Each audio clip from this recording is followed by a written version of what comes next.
మరి గవర్నమెంట్ నుంచి ఏమన్నా వస్తుందా, పింఛన్ వస్తుందా? 2000 వస్తుంది. అది సరిపోవట్లేదు. ఈ హైదరాబాద్ సిటీలో కష్టం.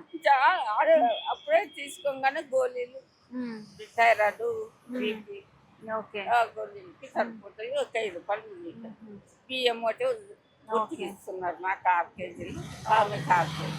ఓకే.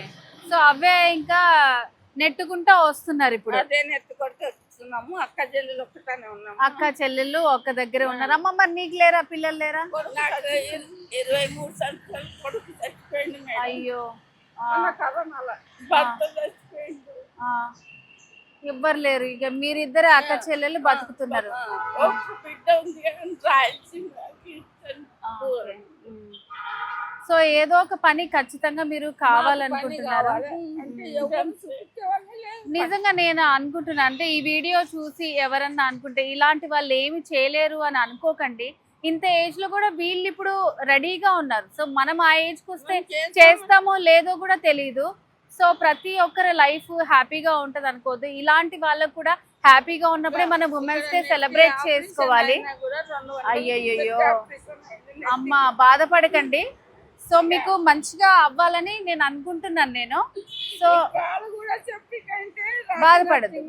బాధపడద్దు, మీకు మంచిగా అవ్వాలని నేను అనుకుంటున్నాను. నేను సో ఈ వీడియో ఎవరన్నా చూస్తే, మీకు ఈ వీడియో చూసి ఎవరన్నా సరే ముసలి వాళ్ళని బాధపడకుండా మీరు చేయగలిగినంత పని చేస్తారని నేను కూడా మనస్ఫూర్తిగా అనుకుంటున్నాను.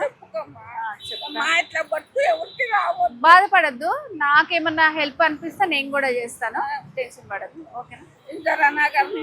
రాజమ్మ ఇంటికాడకి ఇస్తామంటే ఎవరైనా చెప్తారు. సరే సరే. బాబన్న ఇంటికాడ అన్న కూడా బాబన్న ఇంటికాడకి ఇస్తామంటే ఎవరైనా చెప్తారు. అది కిరాయి.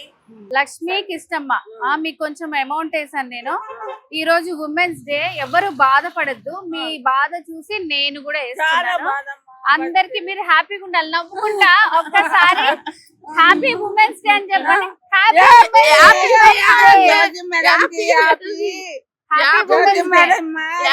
మాకు డబ్బులు అందరూ హ్యాపీ ఉమెన్స్ డే. హ్యాపీగా ఉండాలి. ఒక్క రోజన్నా మీరు హ్యాపీగా ఉండాలి. Thank you so much.